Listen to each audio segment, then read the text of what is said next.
To say everything can be a body is not to render the term body itself meaningless. To say Deleuze's lungs, the concept of the body without organs, or the university at Vincennes are all types of bodies is not to say that they are all the same.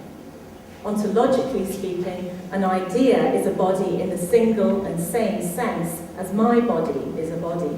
But it is also the case that each body has individuated differently and come to be organized differently. For Deleuze, in contrast, a body is that which has individuated itself from the chaos of pure difference. It is a set of relations at a degree of organization, but also shot through with the forces of disorganization.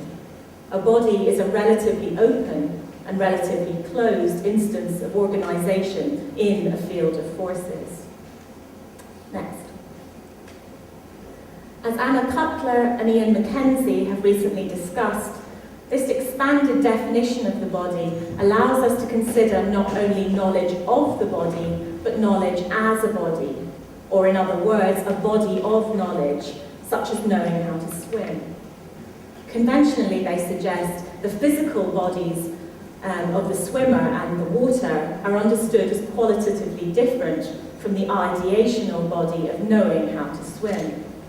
They are understood to belong to different categories of things, because it is usually assumed that the latter is organized by way of conscious conceptual construction, whereas the former are the result of unconscious physical processes. My physical body just happens, whereas my bodies of knowledge are the outcome of a conscious decision. But this just isn't how things work for Deleuze, nor indeed for Bergson, who discusses the example of learning how to swim in creative evolution. How can we learn to swim without already knowing how to swim? Surely I will drown if I don't know how to swim before I throw myself into the water. In response to such a dilemma, Bergson argues that philosophy has developed, quote, an exaggerated confidence in the powers of the individual mind, leading to an overemphasis in the role of the intellect with respect to how we learn to live in the world. But we cannot learn on the basis of conscious knowledge, or to put it in the terms of Gilbert Ryle, no amount of consciously knowing that the mechanism of swimming is connected with that of walking will produce the know-how. I need not to drown when I jump in the water. And vice versa. I don't really need to know that butterfly stroke involves an emphasis on the back trunk and lower limb muscle groups in order to know how to do it. Going beyond intelligence cannot be done through intelligence, Bergson argues, only through action. Quote, you must take things by storm. You must thrust intelligence outside itself. Likewise for Deleuze, we need to shift our focus from knowledge to learning, to liberate the process from the product, or better, to see the process as an end in itself in order to articulate the embodied nature of ideas. Learning is a corporeal experiment in relation to other bodies, like a body of water. Learning to swim, he says, quote, means composing the singular points of one's own body with those of another, which tears us apart, but also propels us into a hitherto unknown and unheard of world of problems. To what are we dedicated, Deleuze asks, if not to those problems which demand the very transformation of our body? Learning, Deleuze says, is not the result of premeditation, but an involuntary adventure.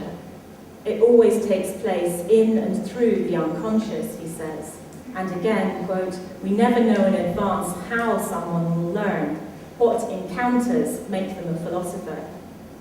But this is not to position the learner as entirely passive. We can decide to embark on an apprenticeship. We can decide to set out on the treasure hunt.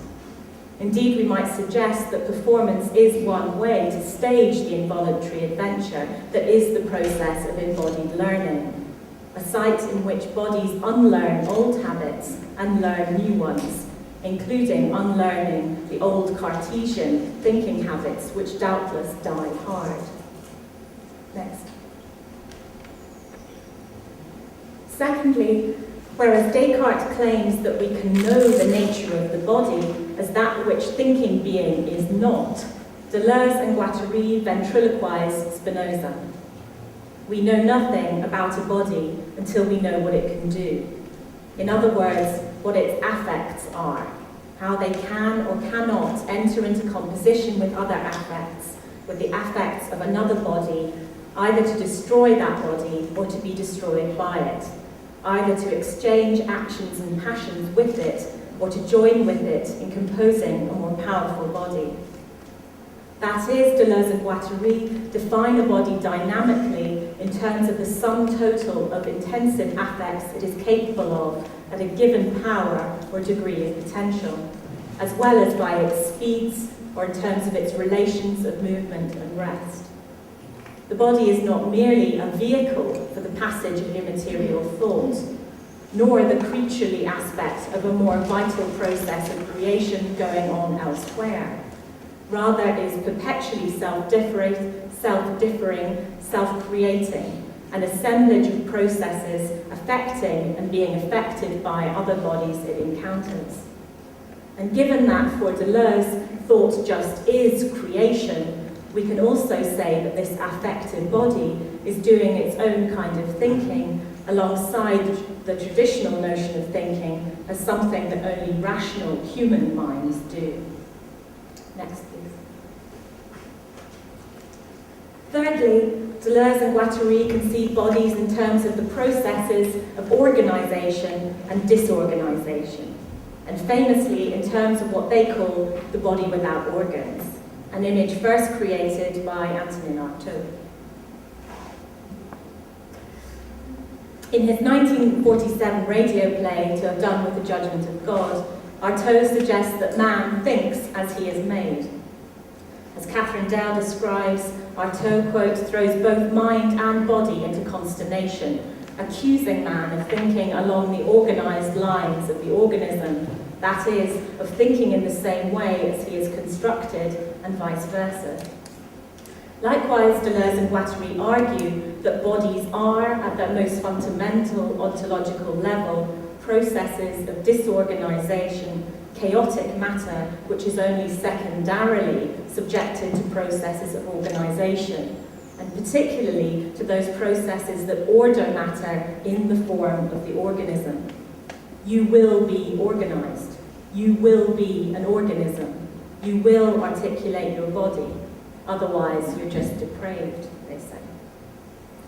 Another way that Deleuze thematizes this organizational operation is as a process of judgment, an oppressive, top-down force that serves to stultify creativity at the level of the body. In turn, Deleuze and Guattari argue the way to escape judgment is to make yourself a body without organs, to find your body without organs, understood as a process that involves learning to think as a body differently, to think differently with and through the body by reorganizing oneself other than according to organic prescription. In La Parole Soufflée, Derrida argues that Artaud's concept of the body without organs constitutes an appeal to simple or metaphysical presence without difference. For Artaud, Derrida says, it is the division of the body into organs which introduces difference into the body and, quote, opens the lack through which the body becomes absent from itself. In turn, given that they appropriate the concept of the body without organs, one might well wonder whether Deleuze and Guattari's account might be equally deconstructed. But as Geoffrey Bell has recently emphasized, the enemy of the body without organs is not the organs or organization per se, as what divides and differentiates an otherwise supposedly unified body. It is the organism as the organic organization of the organs that is the enemy. The organism inserts itself into the body without organs in order to prescribe to bodies a distinct and restricted function, molar identity, or specific fixed strata. For Deleuze and Guattari, quote, the body without organs is not undifferentiated, but has its own inner differentiation. It's composed and positioned true organs, and it's in this manner then that they can read Artaud's call for a body without organs, not being a call for a one in opposition to the multiple, not a call for presence as opposed to difference. In this case, the concept of the body without organs plays a central role in Deleuze's effort to rethink the process of creation, whether as thought, art, or nature, without the need to posit a transcendent creator.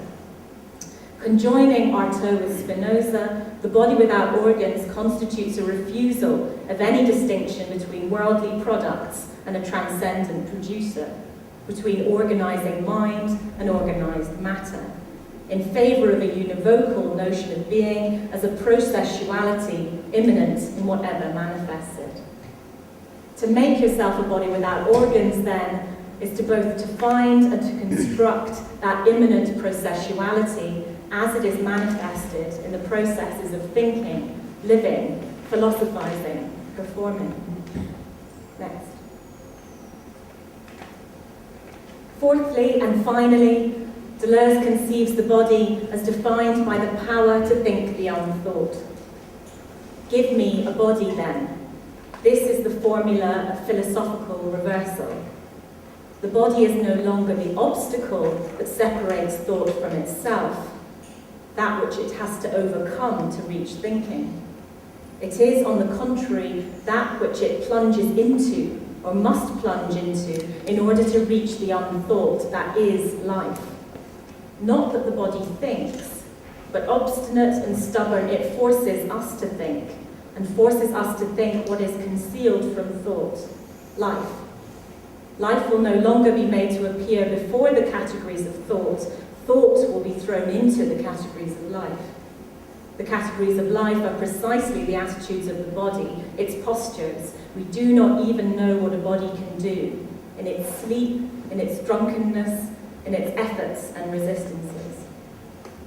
As Arnaud discussed, as far as I could tell with my bad German, in his introduction last night, for Deleuze, thought does not begin with the categories of language, but with something in the world that presents itself to sensation, difference. Thought is not the product of language, but of what Deleuze calls a fundamental encounter. Here he makes clear a distinction between what he calls objects of recognition and those of encounter. Objects of recognition, Deleuze argues, do not disturb thought, insofar as they provide thought with an image of itself. They reaffirm for thought, in other words, what it already thinks it knows. For Deleuze, instances of recognition do not involve genuine thought. We only truly think when we have difficulty in recognizing something. Such things produce encounters as the forcing of thought, or as Deleuze puts it, something in the world forces us to think. This something is an object not of recognition, but of a fundamental encounter. What is encountered may be Socrates, a temple, or a demon. It may be grasped in a range of affective tones: wonder, love, hatred, suffering. In whichever tone, its primary characteristic is that it can only be sensed.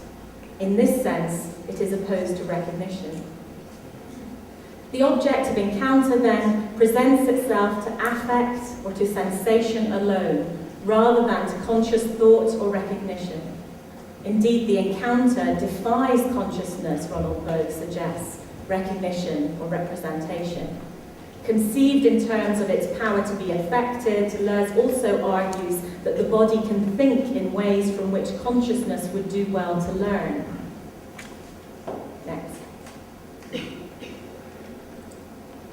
So we have looked at 4 concepts of the body created by Deleuze. But is it misleading to frame his thought in this way? Namely, as thoroughly but not simplistically materialist, and as immanent rather than dualist or transcendent in its approach to the mind-body problem. According to Peter Howard, in his 2006 book Out of This World, this is misleading. And Deleuze's philosophy, on the contrary, is best summarized as a call for a dissolution of the material self in order to become the adequate vessel for the passage of a dematerialized thought. Howard's opening contention is that Deleuze, quote, assumes that the most creative medium of our being is a form of abstract, immediate, or dematerialized thought. Dematerialized, Howard says, because Deleuze invokes a separation between thinking and the world. Genuine thinking as creation can only be out of this world, since any connection to reality constitutes a distortion of its pure form. For Howard, Deleuze creates a hierarchy between the realms he calls virtual and actual, where the former, the virtual, is conceived as the source of creativity and difference, and the latter, the actual, is often conceived almost platonically as an inadequate manifestation of this greater vitality elsewhere. More problematically still, Howard argues that Deleuze orients thought away from the world in a manner that reduces it to an apolitical practice. Quote, more than 150 years after Marx urged us to change rather than contemplate the world, Deleuze, like so many of his philosophical contemporaries, effectively recommends that we settle for the alternative choice. But from a Deleuzian perspective,